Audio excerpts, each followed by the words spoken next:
Hey guys, welcome to episode number 129. Today I've got another quick tip for you, and I wanted to walk through my top 5 ways to change water in your aquarium.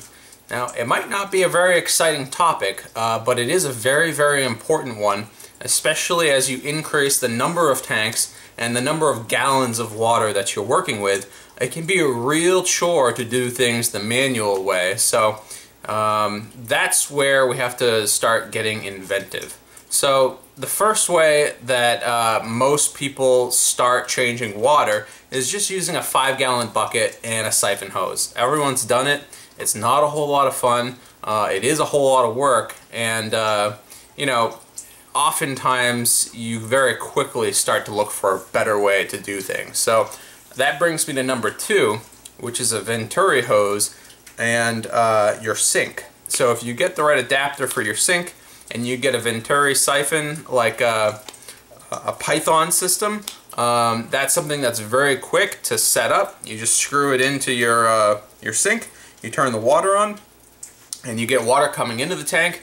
You flip the nozzle, and then you get water siphoning out of the tank.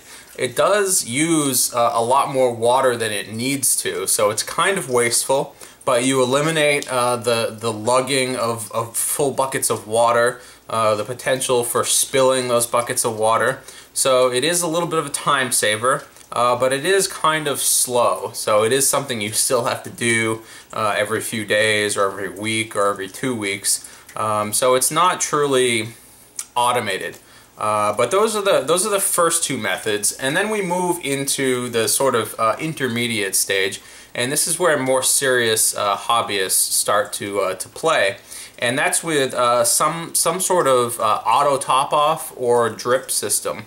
And when you have that sort of water automatically coming into your system, you obviously need a way to remove that water from the system as well.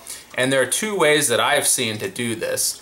Number 3 on my list of 5 is a sump pump and a float switch. And this is what I used when I built my Guppy Rack. What I did was I had a whole rack of aquariums, and all of the drain pipes led to one 10-gallon tank that was on the basement floor.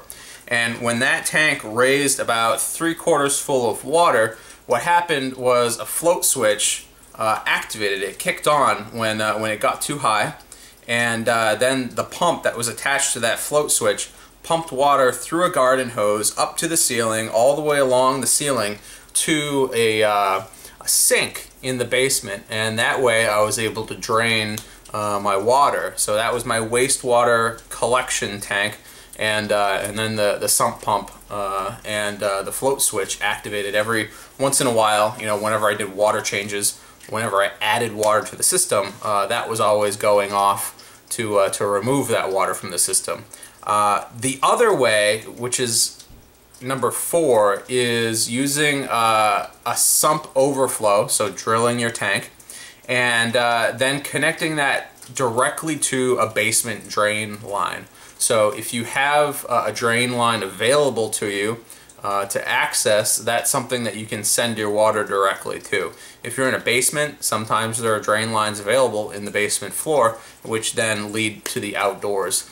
So that's definitely a better option. It removes that float switch, it removes that sump pump from the equation, and it just kind of relies on gravity to get rid of your excess water. Also, you know, those overflow holes rely on gravity as well. As the water gets too high, it overflows and out your water goes. So it's just a little bit more simple, but you know, it's not always an option. So that float switch and the sump pump is always another good option. So those are the 4 ways that most people deal with their water, getting it into the tank, taking it out of the tank. And then I wanted to quickly talk about number 5, the last one, and that's a flow-through system. And these are incredibly expensive, and not a whole lot of people can get them set up because it's just not feasible. They're not located in the right part of the world for them. Typically, if you live next to a stream, or if you have your own well, or if you're on the coast, you know, it starts to become an option to draw water in, you know, a freshwater source or a saltwater source, whatever the case may be, and then flow that through your tanks, and then have that water then flow back out into the outdoors.